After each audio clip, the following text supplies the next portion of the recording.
ঘর্ষণের এমসিকিউ এর আমরা 2 নম্বর পার্টটি শুরু করব আজকে। তো প্রথম কোশ্চেনটা দেখে নেওয়া যাক কি বলেছে। হুম। আহ, দেখো, দুটো নদতল আছে।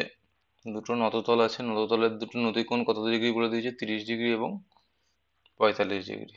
কত ডিগ্রি আছে না, 30 ডিগ্রি, এবং একটা 30 ডিগ্রি আছে এবং একটা আছে আমার 45 ডিগ্রি। ঠিক আছে, এটা হচ্ছে 30 ডিগ্রি, এটা হচ্ছে 45 ডিগ্রি।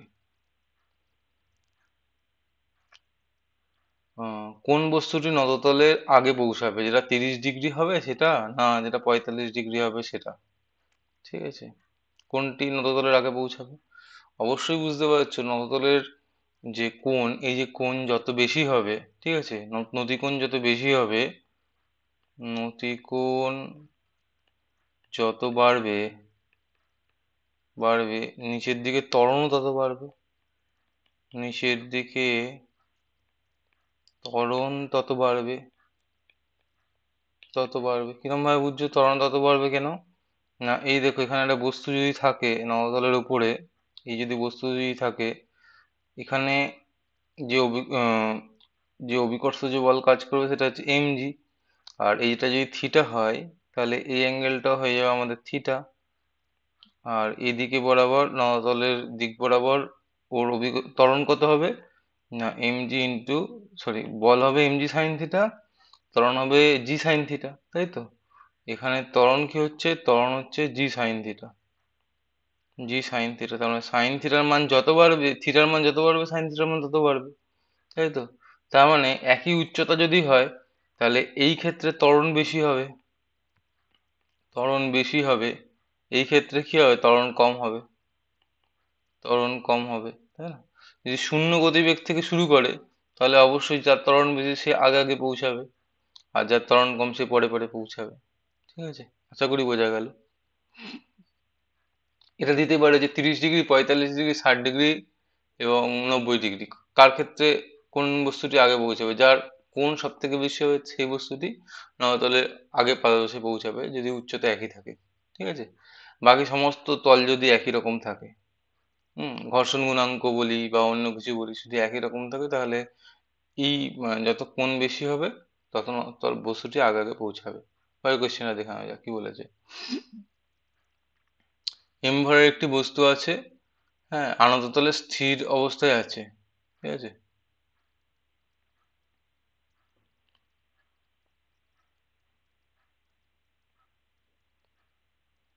এরকম আছে, বস্তুটি আছে, নদতলের কোন মানের জন্য ব্লকটি নিম্নমুখে গতিশীল হবে। এটা হচ্ছে স্থির অবস্থায় আছে। এটা আমরা কিভাবে নির্ণয় করব? দেখো, এটা নির্ণয় করতে গেলে যখন বস্তুটি নিচের দিকে গতিশীল হবে, গতিশীল হতে শুরু করেছে, ঠিক আছে, তখন এই বিপরীত দিকে কি কি কাজ করবে, বিপরীত দিকে সীমাস্থ ঘর্ষণ বল আছে। সীমাস্থ ঘর্ষণ বল, তাহলে এই যে বলটা, অভিকর্ষের জন্য যে বলটা হলো, সেটা কি হবে, যখন সীমাস্থ ঘর্ষণ বলটাকে জাস্ট এক হলো, ঠিক আছে, তখন কি হবে না, বস্তুটি সবে গড়াতে শুরু করবে, তারপর বস্তুটি কিছুটা গতিবেগ পাবে, তখন সীমাস্থ ঘর্ষণ বলকে এগিয়ে যাবে, তাই তো। তাহলে মিনিমাম গড়াতে শুরু করার মূল শর্তই কি, যে নততল বরাবর ত্বরণ, নততল বরাবর বস্তুর উপর উপর বলই বলি, গ্রেটার দেন সীমাস্থ ঘর্ষণ বল। সীমাস্থ ঘর্ষণ বল, ঠিক আছে। এবারে দেখো, বস্তুর ওজন কোন দিকে কাজ করবে, এদিকে দেখো, এদিকে হচ্ছে mg ইন্টু mg কাজ করবে। আর এটা যদি থিটা হয়, এই যে অ্যাঙ্গেলটা যেটা আছে নদতলের অভিলম্ব বরাবর, এই অ্যাঙ্গেলটা থিটা হবে, এবং হচ্ছে ও নদতলের অভিলম্ব বরাবর mg cos থিটা কাজ করবে। তার মানে যেহেতু বস্তুটা নদতল থেকে নদতলের উপরেই থাকবে সব সময়, ঠিক আছে, এদিকে উপরে উঠে যাচ্ছে না, নিচে নেমে যাচ্ছে না, সেই জন্য যে লম্ব প্রতিক্রিয়া কাজ করবে বস্তুটার ওপর, সেটা কত, লম্ব প্রতিক্রিয়া যেটা কাজ করবে n, এটা ইকুয়াল টু হয়ে যাবে তোমার mg ইন্টু cos থিটা হয়ে যাবে, cos থিটা হয়ে যাবে। তাহলে সীমাস্থ ঘর্ষণ বল কত হবে, এই সীমাস্থ ঘর্ষণ বল হয়ে যাবে mu S in mu, sorry, এখানে মিউ দিয়েছে তো, মিউ ইন্টু এন। তার মানে হচ্ছে mu into M G cos theta, ঠিক আছে। আর এদিকে কত বল কাজ করছে, এদিকে দেখো এম জি সাইন থিটা যদি হয় তাহলে এই অংশটা কত হবে, এম জি কস থিটা যদি হয় এই অংশটা হবে এম জি সাইন থিটা। তার মানে দুটো বিপরীতমুখী উপাংশ কি কি হলো, এক হচ্ছে এম জি সাইন থিটা, ঠিক আছে, minus mu M G into cos theta, ঠিক আছে। এটা যখন গ্রেটার দেন, যখন জিরো হবে, ঠিক আছে, তখনই তো বস্তুটা চলতে শুরু করবে। তাই যদি হয় তাহলে এমজি যদি এমজি দুদিকে আলাদা করে নিয়ে গেলাম, তাহলে কি হচ্ছে দেখো সাইন থিটা, ঠিক আছে, minus mu cos theta greater than zero, that implied হচ্ছে tan theta greater than mu. এই যে কন্ডিশন আছে, এই কন্ডিশন হলেই তখন কি হবে না ব্লকটি নিম্নমুখী গতিশীল হবে, অর্থাৎ থিটা গ্রেটার দেন হচ্ছে ট্যান ইনভার্স মিউ, অর্থাৎ ট্যান ইনভার্স মিউ মানে কি ঘর্ষণ কোণ, অর্থাৎ যে নততলের নতিকোণ যদি ঘর্ষণ কোণ অপেক্ষা বড় হয়, এখান থেকে শিখলাম যে নতিকোণ যদি কি হয়, নতিকোণ যদি গ্রেটার দেন ঘর্ষণ কোণ হয় তখনই হচ্ছে বস্তুটি গতিশীল হবে, এবং ঘর্ষণ কোণের অপেক্ষা কম হলে কি হবে, বস্তুটি স্থির থাকবে, এবং ঘর্ষণ কোণের থেকে বেশি সমান হলে কি হবে, সবে চলতে শুরু করবে। পরের কোশ্চেনটা দেখে নেওয়া যাক। ঘর্ষণ বল ও প্রযুক্ত বলের মধ্যে কোন লেখচিত্রটি সঠিক, ঠিক আছে। দেখো ঘর্ষণ বলের ক্ষেত্রে কি হয়, যখন হচ্ছে কোনো একটা বস্তু যদি থাকে, প্রথমে যখন আমরা বল প্রয়োগ করি তখন বস্তুটা মুভ করে, এটা হচ্ছে বাহ্যিক বল। বাহ্যিক বল, বস্তুটা মুভ করে না, ঠিক আছে। কেন মুভ করে না, পেছন দিকে এটা ঘর্ষণ বল কাজ করে, স্ট্যাটিক ঘর্ষণ স্থিত ঘর্ষণ বল কাজ করে, এবং সেটা বাহ্যিক বলের সমান হয়, এবং বাহ্যিক বল বাড়তে থাকলে ঘর্ষণ বল বাড়তে থাকে, ঠিক আছে। তার মানে দেখা যাক, দেখো এখানে কি হয়েছে, এইটা ঠিক আছে, এই পর্যন্ত ঠিক আছে, এই পর্যন্ত ঠিক আছে, চারটেই, তার মানে কোনোটা আমি এখনো পর্যন্ত কাটতে পারলাম না, ঠিক আছে। পরেরটা দেখা যাক, পরের ব্যাপারটা দেখা যাক। হ্যাঁ, এবারে কি হচ্ছে, বাহ্যিক বল বাড়তে বাড়তে এমন একটা সময় আসবে যখন কি হবে না বাহ্যিক বল এইটার সঙ্গে সমান হয়ে যাবে, ঠিক আছে, মানে বাহ্যিক বল ম্যাক্সিমাম হয়ে যাবে। তখন কি হবে, তখন হচ্ছে বস্তুটি সবে চলতে শুরু করবে, বস্তুটি কি হবে না সবে চলতে শুরু করবে, বস্তু চলতে শুরু করলে কি হয়, বস্তুর ওপর আরো বল প্রয়োগ করলে বস্তুর ত্বরণ আমরা বাড়াতে পারবো, এবং কি বস্তুটাকে স্থির অবস্থায় যতটা সহজে ঠেলছি, যতটা শক্তভাবে ঠেলছিলাম, এখানে কি আরো সহজতর হয়ে যাবে, সহজতর হবে, অর্থাৎ কি না চলঘর্ষণের মান হচ্ছে যে স্থিত ঘর্ষণের থেকে কম হবে, এবং স্থিত ঘর্ষণের থেকে কম হবে, তাই না, কমে যাচ্ছে জিনিসটা। তার মানে এখানে, এবং চলঘর্ষণের মান হচ্ছে কি না প্রায় ধ্রুবক, এটা আমরা পড়েছিলাম থিওরিতে, প্রায় ধ্রুবক, ঠিক আছে। এখানে দেখো কি বলেছে, এখানে কি হচ্ছে, এখানে হচ্ছে চলঘর্ষণের মান কমে যাচ্ছে, তাই তো, কমে যাচ্ছে মানে কি কমতেই থাকছে, সুতরাং এই গ্রাফটা হবে না। এখানে কি, এখানে চলঘর্ষণের মান হচ্ছে বাড়তে থাকছে, তাহলে হবে না। এখানে কি চলঘর্ষণের মান হচ্ছে শুধু ধ্রুবক আছে, সেটাও হবে না, ঠিক আছে। প্রথমে দেখো কমলো, তারপরে হচ্ছে সমান থাকলো, তার মানে এই এ বি সি, সি নম্বর কোয়েশ্চেনটাই সঠিক উত্তর, ঠিক আছে। আশা করি বোঝা গেল। পরের কোয়েশ্চেনটা দেখা যাক। একটি আহ, তল আছে, একটি তল ও ব্লক আছে, এই ব্লক আছে, ঠিক আছে। কোয়েশ্চেনটা দেখো, এদের মধ্যে চলঘর্ষণ গুণাঙ্ক মিউ আছে, ব্লকটির ওপর বল প্রয়োগ করলে চলতে শুরু করলো, বল প্রয়োগ করলে সেটি গতিবেগ, ইনিশিয়াল গতিবেগ হচ্ছে কত,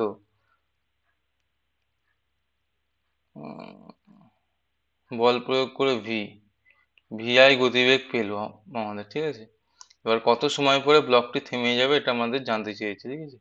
এবারে দেখো এক্ষেত্রে সমস্ত কিছু ক্ষেত্রেই ব্লকটির ওপর কি করতে হবে না, আমাদের প্রাথমিক গতিবেগ জানা আছে, অন্তিম গতিবেগ হচ্ছে 0, হুম, ভর জানা আছে, আমাদের ত্বরণটা বের করতে হবে। আমাদের হচ্ছে যে বস্তুর উপর যে ত্বরণ বা যেহেতু থেমে যাবে এখানে মন্দন কাজ করবে, মন্দনটা আমরা বের করব, ঠিক আছে, মন্দনটা বের করব। মন্দন কিভাবে বের করব না, বস্তুর উপর প্রযুক্ত, এই যে বল প্রযুক্ত করছি, বস্তু এদিকে চলতে শুরু করেছে মানে কি বস্তুর অপোজিট দিকে একটা ঘর্ষণ বল আছে, তাই তো, চলো ঘর্ষণ বল আছে, এই ঘর্ষণ বলের মানটা কত? দেখো বস্তুর উপর বস্তুর ভর হচ্ছে, ওজন হচ্ছে কত mg, লম্ব প্রতিক্রিয়া কত mg হয়ে যাবে।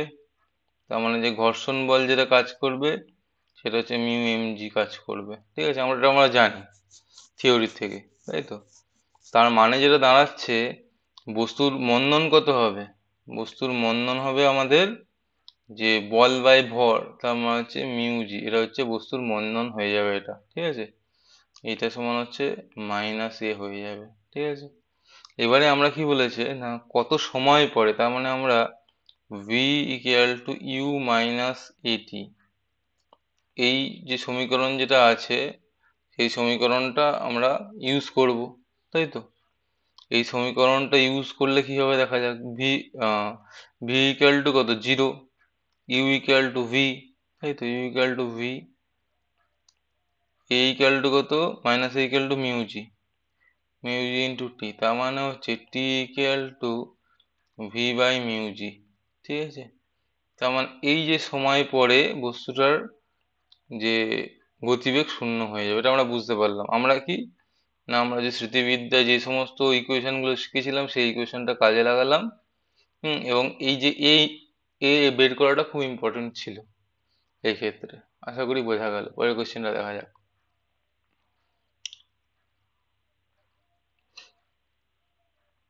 এখানে দেখো, এটা খুব ইন্টারেস্টিং একটা কোশ্চেন দিয়েছে। স্থিতঘর্ষণ এবং চলঘর্ষণের মান দিয়ে দিয়েছে, এবং একটি অনুভূমিক বল প্রয়োগ করা হলো যাতে করে ব্লকটি ঠিক চলতে শুরু করলো। আচ্ছা, ব্লকটি কখন ঠিক চলতে শুরু করবে? যখন হচ্ছে ওর ব্লকের উপর যে প্রযুক্ত বল যখন হয়ে যাবে, সমান হয়ে যাবে সীমাস্থ ঘর্ষণের সঙ্গে সমান হবে, তখন ব্লকটি সবে চলতে শুরু করবে, ঠিক আছে, তখনই ব্লকটি চলতে শুরু করবে। তাহলে বস্তুর ওজন কত হচ্ছে? বস্তুর ওজন হচ্ছে 40 নিউটন, ঠিক আছে। জি ইকুয়াল টু 10 মিটার/সেকেন্ড স্কয়ার ধরো। তাহলে এর উপর স্থিত ঘর্ষণ বল কত? বস্তু যদি এদিকে চলে, এর উপর স্থিত ঘর্ষণ বল হচ্ছে আমাদের, হ্যাঁ, কত 40 × 0.6 নিউটন সমান হচ্ছে কত 24 নিউটন। বোঝা গেল, 24 নিউটন হলো। এবারে কি, বস্তুটি যখন চলতে শুরু করবে তখন ঘর্ষণ গুণাঙ্ক 0.4। তাহলে যখন চলতে শুরু করবে, অর্থাৎ কি, এই বল 24 নিউটন বল দিয়েই বস্তুকে ঠেলা হচ্ছে, কিন্তু যে অ্যাপ্লাইড ফোর্স যেটা আছে, অ্যাপ্লাইড ফোর্স, এটা কিন্তু 24 নিউটন বল, ঠিক আছে, 24 নিউটন বল দিয়েই ঠেলা হচ্ছে। এবার কি, যখন বস্তুটি চলতে শুরু করবে তখন ঘর্ষণ বল কিন্তু কমে যাবে, কেন? ঘর্ষণ গুণাঙ্ক কমে গেছে। তার মানে যখন চলতে শুরু করবে তখন হচ্ছে ঘর্ষণ বল কত, চলার সময় ঘর্ষণ বল কত? ঘর্ষণ বল হচ্ছে আমাদের কত, মিউ ইন্টু এন। মিউটা কমে গেছে, মিউটা হচ্ছে কত 0.4 ইন্টু 40 সমান হচ্ছে কত 16 নিউটন। বোঝা গেল আশা করি, 16 নিউটন হয়ে গেছে। তার মানে কি, তার মানে যেই ফোর্সের প্রভাবে ও মুভ করছে সেটা হচ্ছে 24 - 16 নিউটন, এটা হচ্ছে মোট বল বস্তুর উপর 8 নিউটন। মোট বল, মোট প্রযুক্ত বল, তার মানে ত্বরণ কত, বস্তুর ত্বরণ কত 8 নিউটন/4, এত মিটার/সেকেন্ড স্কয়ার সমান 2 মিটার/সেকেন্ড স্কয়ার বস্তুর ত্বরণ হয়ে গেল, ব্লকের ত্বরণ হয়ে গেল। ঠিক আছে, আশা করি বোঝা গেল। পরের কোশ্চেনটা দেখা যাক। ব্লক দুটি যদি কোনো স্লিপ না করে তাহলে এদের মধ্যে ক্রিয়াশীল ঘর্ষণ বল কত, এটা জানতে চেয়েছে, ঠিক আছে। স্লিপ করছে না মানে কি, মানে হচ্ছে এই যে 3 কেজি ভরের বস্তু আছে আর 5 কেজি ভরের বস্তু আছে, এ কি করছে, অ্যাজ এ হোল মুভ করছে, দুজনেই একসাথে মুভ করছে, ঠিক আছে, দুজনেই একসাথে মুভ করছে। আমাদের বল বলে দিয়েছে কত 24 নিউটন, তার মানে এইখানে কি, এইখানে কোনো ঘর্ষণ বল নেই, নিশ্চয়ই দেয়নি, মানে নেই, তাই তো ধরা হয়েছে।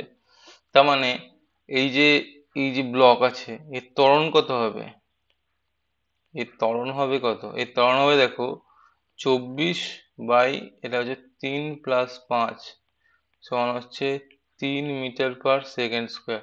বোঝা গেল ত্বরণ কত হলো? এবারে দেখো ত্বরণ যদি এটা হয় তাহলে কি হবে? এই ত্বরণ যদি হয় 3 মিটার/, আমাদের ত্বরণ কত হলো? 3 মিটার/সেকেন্ড স্কোয়ার, তাই তো ত্বরণ। তার মানে যদি ধরো নিচের বস্তুটি, মানে আমি বল যদি প্রয়োগ করি, এটা যদি বল প্রয়োগ করি 3 মিটার/সেকেন্ড স্কোয়ার নিচের বস্তুটার উপর, হুম, যদি আমি বল প্রয়োগ করি তাহলে কি হচ্ছে? উপরের বস্তুটারও ত্বরণ হচ্ছে আমাদের 3 মিটার/সেকেন্ড স্কোয়ার, তাই তো। তার মানে কি? তার মানে যেটা দাঁড়াচ্ছে, উপরের বস্তুটার, উপরের যে বস্তুটা আছে তার উপর মানে সেইটার ক্ষেত্রে দেখি, সেইটার ক্ষেত্রে কি কি বল মানে প্রযুক্ত হচ্ছে। সেটার ক্ষেত্রে বল প্রযুক্ত হচ্ছে এরকম, তার ফ্রি বডি ডায়াগ্রামটা যদি টানি, ঠিক আছে, সেটা হচ্ছে আমাদের কত?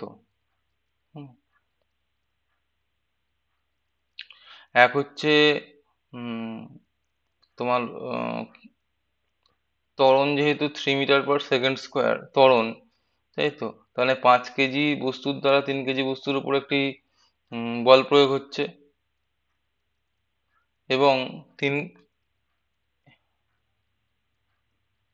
5 কেজি বস্তুর দ্বারা 3 কেজি ত্বরণ যদি এটা হয়, ঠিক আছে, তাহলে হচ্ছে আমাদের যে ক্রিয়াশীল ঘর্ষণ বল কত হবে? ঘর্ষণ বল হয়ে যাবে আমাদের যে ভর আছে ইন্টু ত্বরণ, তাই তো। সেটা হচ্ছে কত? সেটা হচ্ছে 3 × 3 নিউটন, সমান হচ্ছে 9 নিউটন বল প্রযুক্ত হচ্ছে। 9 নিউটন বল প্রযুক্ত হচ্ছে। এটা আরো একটা ভাবেও বের করা যায়, কিরকম না, দেখো ঘর্ষণ বল কি হচ্ছে সবসময় গতির বিপরীতে কাজ করে। গতির বিপরীতে কিরকম?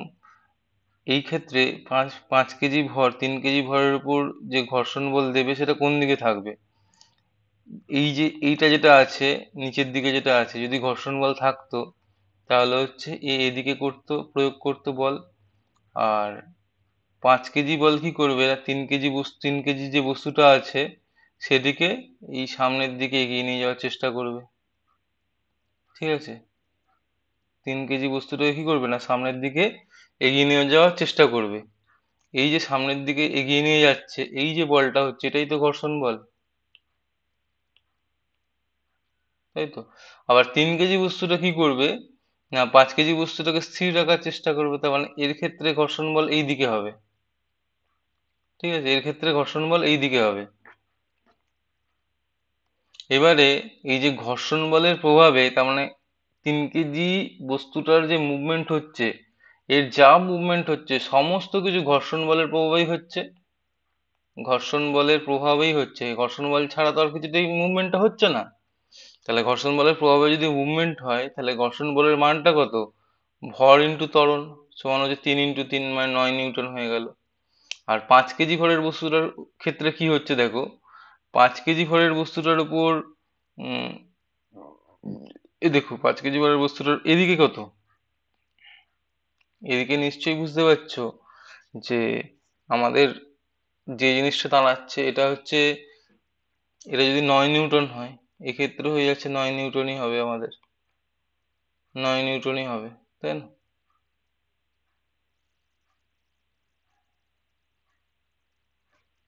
ঠিক আছে, এতটা পর্যন্তই আমাদের ব্যাপারটা বোঝা গেল।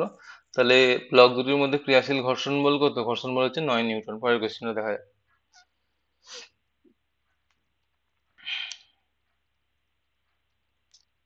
25 মিটার দৈর্ঘ্যের একটি মই আছে, একটি উল্লম্ব দেওয়ালে দাঁড় করানো হলো, ঠিক আছে। একটু ঠিক করে আঁকি, দাঁড়াও 1 মিনিট।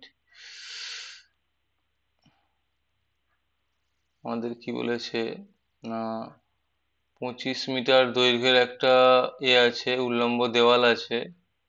উল্লম্ব দেওয়ালের মধ্যে, হুম, কিরকম আছে দেখো, 25 মিটার দৈর্ঘ্যের আছে, ঠিক আছে। 25 মিটার দৈর্ঘ্য আছে এটা, ঠিক আছে। এটা হচ্ছে 25 মিটার মই, যার নিম্নভাগ গোড়া থেকে এইটুকু হচ্ছে কত? 7 মিটার, 7 মিটার দূরে অবস্থিত মেঝে ময়ের নিম্নাংশের মধ্যে এর মধ্যে ঘর্ষণ গুণাঙ্ক কত হবে সেটা জানতে চেয়েছে আমাদের। দেখো যে ওয়েটটা যেটা আছে, ওয়েটটা কোন দিকে কাজ করবে, ওয়েট ওয়েট হচ্ছে এটা ডাব্লু নিচের দিকে কাজ করবে, ঠিক আছে। যখনই দুটো তল পরস্পরকে টাচ করে থাকবে সেখানে কি হবে, এটা লম্ব প্রতিক্রিয়া ক্রিয়াশীল হবে। ময়ের উপর লম্ব প্রতিক্রিয়া কি, এটা মনে করা যাক N1, এদিকটা মনে করা যাক আমাদের N2, বোঝা গেল। আর যখন ধরো এই এই দেওয়ালটা তো মসৃণ, এটা হচ্ছে মসৃণ দেওয়াল, মসৃণ যখনই দেওয়াল যখন এটা স্লিপ করে এদিকে আসবে, মইটার মুভমেন্ট হবে এদিকে, তার মানে এই দিকে যেটা কাজ করবে সেটা হচ্ছে ঘর্ষণ বল ক্রিয়াশীল হবে, ঘর্ষণ বল ক্রিয়াশীল হবে, বোঝা গেল আশা করি। এবার হচ্ছে এই মইটার সাম্যাবস্থা যদি বিচার করি, বিচার করলে কি হবে না, দেখো ডাব এই যে এদিকে হচ্ছে কি উল্লম্ব যে ফোর্স গুলো হচ্ছে ডাব্লু আর N2 ক্রিয়াশীল হচ্ছে, ডাব্লু আর N2 ক্রিয়াশীল হওয়ার পরেও মইটার কোনো রকম মইটা যেরকম ছিল সেরকমই থাকছে, তাই তো। তার মানে নিশ্চয়ই ডাব্লু মাইনাস N2 উল্লম্ব তলে যেটা ক্রিয়াশীল হচ্ছে ইকুয়াল টু 0 হবে, অর্থাৎ হচ্ছে N2 ইকুয়াল টু ডাব্লুই হবে, মইয়ের যে ওয়েট কাজ করবে এটা। এবং হচ্ছে দেখো ঘর্ষণ বল এটা হচ্ছে আমি বললাম Fs, ঠিক আছে। ঘর্ষণ বল এদিকে কাজ করছে বিপরীত দিকে, এবং এই যে N1 একদিকে কাজ করছে, ঠিক আছে।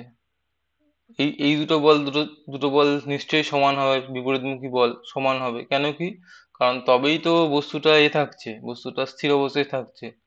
তার মানে N1 ইকুয়াল টু Fs, এই জিনিসটা আমাদের দাঁড়িয়ে গেল। এবারে কি, যখনই কোনো একটা বস্তু স্থির অবস্থায় থাকতে হয় তাহলে তার কি করতে হয়, তাহলে ঘূর্ণন গতির যে মোমেন্ট আছে, ঠিক আছে, সেটাকেও শূন্য হতে হবে। অর্থাৎ কি না, এই যে দুটো ফোর্স আছে N1 এবং হচ্ছে N2 এ কি করবে, এবং ডাব্লু এ কি করবে, এ করবে মইটাকে আলাদা আলাদা দিকে ঘুরিয়ে দেওয়ার চেষ্টা করবে, ঘুরিয়ে দেওয়ার প্রচেষ্টা করবে, ঠিক আছে। তাহলে আমরা একটা ও বিন্দু নিই, বা এই বিন্দুটা যদি নিই, ও বিন্দুর সাপেক্ষে, ঠিক আছে, আমরা মোমেন্ট গুলো যদি ক্যালকুলেট করি তাহলে কিরকম জিনিসটা দাঁড়াচ্ছে। ও বিন্দুর সাপেক্ষে মোমেন্ট গুলো যদি ক্যালকুলেট করি, দেখো N2 এই যে ফোর্সটা আছে এ কি করবে, মইটাকে উপরের দিকে চালিয়ে ঘুরছে, মানে হচ্ছে অ্যান্টি ক্লকওয়াইজ ঘোরাচ্ছে, ঠিক আছে। এবং হচ্ছে ডাব্লু কি করছে, ডাব্লু যেটাকে হচ্ছে নিচের দিকে ঘোরাচ্ছে, ডাব্লুটা এটা হচ্ছে ক্লকওয়াইজ, এটা হচ্ছে ক্লকওয়াইজ ঘোরাচ্ছে। N1 কি করছে, N1টাও ক্লকওয়াইজ ঘোরাচ্ছে, N1টা নিচের দিকে, N1টা নিচের দিকে যাচ্ছে, মানে হচ্ছে N1টা ক্লকওয়াইজ ঘোরাচ্ছে, ঠিক আছে। এবং ক্লকওয়াইজ এবং অ্যান্টি ক্লকওয়াইজ, ক্লকওয়াইজ গুলো নেগেটিভ নেবো, অ্যান্টি ক্লকওয়াইজ গুলো পজিটিভ নেবো, ঠিক আছে। আর এখান থেকে এই ডিস্টেন্সটা নেবো, কিরম ভাবে কি হচ্ছে দেখা যাক। এবার N2 এর মোমেন্টটা কত, N2 এর মোমেন্ট অ্যাবাউট, তাহলে মোমেন্ট গুলো কি করবো না, N2 এর moment about O plus W এর মোমেন্ট অ্যাবাউট ও প্লাস হচ্ছে N1 এর মোমেন্ট অ্যাবাউট ও, এটা সমান 0 করবো আমরা, তাহলে আমরা এই এটা পেয়ে যাব কিরকম ভাবে, N2 এর মোমেন্ট অ্যাবাউট ও, N2 মানেই তো ডাব্লু, ওয়েট এই ডিস্টেন্স 7, তাই তো, তার মানে হচ্ছে ডাব্লু ইন্টু 7 হয়ে যায়, সরি, ডাব্লু ইন্টু 7 হয়ে গেল, ইন্টুটা একমাত্র ক্লকওয়াইজ আছে, তাই তো। ডাব্লু এর মোমেন্ট অ্যাবাউট ও, ডাব্লু কোথায় কাজ করছে, এইখানে কাজ করছে, তাই তো। এইখানে যদি কাজ করে তার মানে হচ্ছে এই দেখো এই ডিস্টেন্সটা হচ্ছে এইটুকু, 7/2 মাইনাস ডাব্লু ইন্টু 7/2 হয়ে গেল, মাইনাস N1 এর মোমেন্ট অ্যাবাউট ও, N1 এর ডিস্টেন্সটা কত হচ্ছে, N1 এর ডিস্টেন্সটা হচ্ছে আমাদের 24, N1 হচ্ছে Fs ইন্টু 24, ঠিক আছে। এটা ইকুয়াল টু 0 বসালাম আমরা, তার মানে হচ্ছে W into 7/2 equal to Fs into 24, ঠিক আছে। এই জিনিসটা বোঝা গেল। আর Fs ইকুয়াল টু কত, Fs equal to mu W, mu into W into 24 equal to 7/2, ঠিক আছে। তাহলে হচ্ছে কি মিউ ইকুয়াল টু 7/48, 7/48, ঠিক আছে। তাহলে মিউ এর ভ্যালুটা কত, 7/48, এটাই হচ্ছে অ্যান্সার। আশা করি তোমরা বুঝতে পারলে, পরের কোশ্চেনটা দেখা যাক। পরের কোশ্চেনটা কি বলেছে দেখো, পরের কোশ্চেনটা বলেছে তল ও ব্লকের মধ্যে স্থিতকর্ষণ গুণাঙ্ক 0.22। এতে স্থিতকর্ষণ গুণাঙ্ক কত আছে? 0.22 আছে, এবং চলাকর্ষণ গুণাঙ্ক 0.2। ব্লক দুটিকে গতিশীল করতে ঝুলন্ত ব্লকের সর্বনিম্ন ভর কত? দেখো এখানে এই যে এই যে তারের যে টান হবে, এটা নিশ্চয়ই যে স্থিতি মানে সীমাস্থ ঘর্ষণের মানের যখন সমান হবে, সীমাস্থ ঘর্ষণ, তারের টান যদি সীমাস্থ ঘর্ষণের মানের সমান হয়, তখনই বস্তুটা সবে মুভ করবে। এবং ভর যদি আরো ক্রমাগত বাড়াতে থাকে, ঠিক আছে, তাহলে তো সে মুভ করবেই। তাহলে মিনিমাম ভর অত হবে যাতে করে কি হবে, যাতে করে বস্তুটা সীমাস্থ ঘর্ষণের সঙ্গে সমান হয়। হ্যাঁ, থুতোর টান যে সীমাস্থ ঘর্ষণের সঙ্গে সমান হয়, তাহলে সীমাস্থ ঘর্ষণের বলটা কত? সীমাস্থ ঘর্ষণের বলটা হচ্ছে মিউ এস ইন্টু এন। 10 কেজির ক্ষেত্রে এন কত? 10 কেজির ক্ষেত্রে এন হচ্ছে 100 নিউটন, তাই তো? তাহলে 0.22 ইন্টু 100, এত এত নিউটন সমান হচ্ছে কত? 22 নিউটন। তার মানে তারের টান হতে হবে 22 নিউটন, ও তারের উপরের দিকে টান 22 নিউটন। এই ভরটা সবে যদি মুভ করাতে চাই, তাহলে ভর নিশ্চয়ই 22 নিউটন মিনিমাম হতে হবে। সরি সরি, এই যে ভরটা আছে এর যে ওজন, এর ওজন মিনিমাম হচ্ছে 22 নিউটন হতেই হবে, না তা না হলে কিন্তু নিচের দিকে টানতে পারবে না। আর ওজন 22 নিউটন যখনই হবে, তাহলে হচ্ছে এর ভর কত হতে হবে? ভর হচ্ছে 22/10 সমান হচ্ছে 2.2 কেজি, এটা হতে হবে। ঠিক আছে, আশা করি বোঝা গেল। কি বলেছে দেখো, একটি গাড়ির ছাদে গাড়ি আছে, গাড়ির ছাদে 2 কেজি ভরের একটি বাস্ক রাখা আছে, 2 কেজি। গাড়ি যে সর্বোচ্চ ত্বরণের স্থির থাকবে, হুম, বাস্কটি স্থির থাকবে। দেখো এবারে কি হচ্ছে, সীমাস্থ এই যে গাড়ি এবং বাস্কে এদের মধ্যে যে সীমাস্থ ঘর্ষণ বল কত? গাড়ি যদি এদিকে যায়, ঠিক আছে, গাড়ি যদি এদিকে যায়, এই তলটায় যায়, তাহলে এখানে সীমাস্থ ঘর্ষণ বল এদিকে কাজ করবে। সীমাস্থ ঘর্ষণ বল কত? এফএস ইকুয়াল টু কত? এফএস ইকুয়াল টু আমাদের হচ্ছে এর হচ্ছে এন, এটা না, এটা হচ্ছে তোমার এমজি, এর উপর দিকে থাকবে এন। এন ইকুয়াল টু কত? 20 Newton. FS equal to mu into N সমান হচ্ছে কত? 4 নিউটন। এটা হচ্ছে সীমাস্থ ঘর্ষণ বল 4 নিউটন। অর্থাৎ কি, সামনের দিকে যদি বস্তুর উপর 4 নিউটনের কম বল প্রযুক্ত হয়, 4 নিউটনের কম বল প্রযুক্ত হয়, তাহলেই হচ্ছে বস্তুটা স্থির থাকবে। যদি চার নিউটনের থেকে বেশি বল প্রযুক্ত হয়ে যায়, কি বস্তুটা কি হবে? বস্তুটা পেছন দিকে, বস্তুটা হচ্ছে যে স্থির থাকতে পারবে না, তাই তো? বস্তুটা স্থির থাকতে পারবে না সেই মুহূর্তে। তাহলে কি হচ্ছে, এবার কি বলেছে দেখো, গাড়ির সর্বোচ্চ ত্বরণ কত হতে পারে? তার মানে